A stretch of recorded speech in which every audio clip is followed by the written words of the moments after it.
let's do some nighttime skincare while I talk about what I think should stay in 2025. I already double cleansed in the shower with the Inky List Oat Cleansing Balm and the Paula's Choice Softening Cream Cleanser. We're going to do our mist first. Coco Kind Calming Magnesium Mist, Dear Claire's Fundamental Ampule Mist, Beekman 1802 Milkshake, the Ceramide Skin Barrier Moisturizing Mist. The number one thing I think should stay in 2025 is clean beauty. Clean beauty is literally just marketing. There is no science-backed or regulated term for clean beauty. Dear Claire's Freshly Juiced Vitamin Essence Toner. Brands that say that they are clean beauty, and I'm not saying that brands that say they are clean are bad brands, but it doesn't mean anything. And the point across it is it's supposed to be natural, and natural is better. I do not feel like natural is better. I think that needs to stay in 2025. There are several people like myself who are allergic to a bunch of natural ingredients, and lab-made ingredients work better for them. I'm from Rice Toner. That is a huge pet peeve of mine.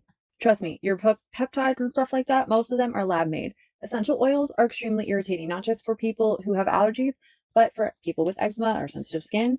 And a lot of times they'll put them in place of fragrance and say, oh, it's sensitive skin friendly, when it is not. So that's gotta go. Bubble Cosmetics Silk Milky Toner. Number 2, that you need a vitamin C serum. I understand that vitamin C have had the most studies, but vitamin C is extremely sensitizing, and not everybody can handle it. Not everybody can even handle derivatives. There are tons of other antioxidant serums and options that you can use. Green tea is an amazing antioxidant that is going to help with free radicals. Coco Kind Chlorophyll Discoloration Serum. And yes, it is great for brightening, but it is not the only thing for brightening. Glutathione, kojic acid, alpha-arbutin, all amazing brightening ingredients. Azelaic acid. So trust me, you do not need a vitamin C. If you have sensitive skin, do not feel like you are going to suffer and you're not going to be able to brighten your skin. Leave that thinking in 2025. Bubble water slide. Third thing that we should leave in 2025 is that telling people that the only way to double cleanse is to use either an oil cleanser or a cleansing balm. It is not the only way. It is my preferred way, and it might be other people's preferred ways, but micellar water is an amazing way to take off makeup. Or even more like, you can just cleanse your face with the same cleanser 2 times. You do not need to have an oil cleanser. Do I prefer it? I prefer it, yes. That does not mean that you have to have it. So if you do not have an oil cleanser or a cleansing balm, you are still able to double cleanse your face. Coco Kind Ceramide Barrier Serum. Fourth thing that should stay in 2025. Telling people what they need or what their skin does or doesn't need. Saying things like, you don't need a 10-step skincare routine, or you should have a 10-step skincare routine. You do not know what people's skin needs, and your skin can need different things at different times.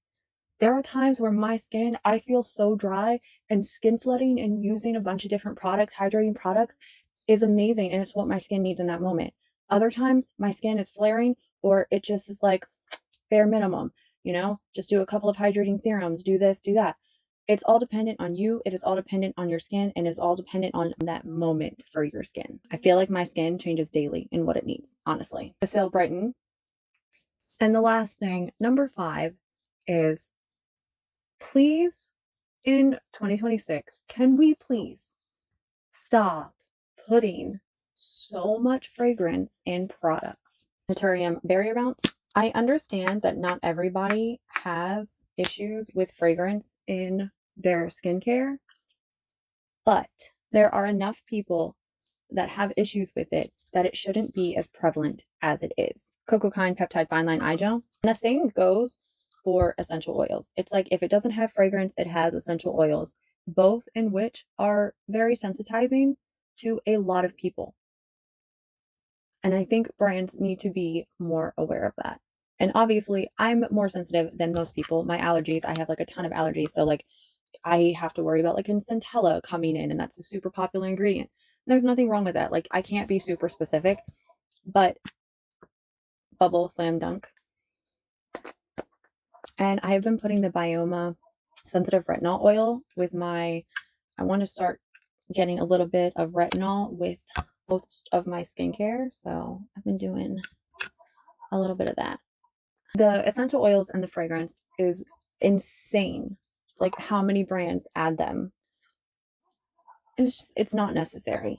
And don't label them as sensitive skin friendly if they have essential oils in them. That's probably another pet peeve for a different day. Well, that is my list of things that should be left in 2025 and not continue into 2026. I hope you guys have a great night. Love y'all. Mwah. Bye.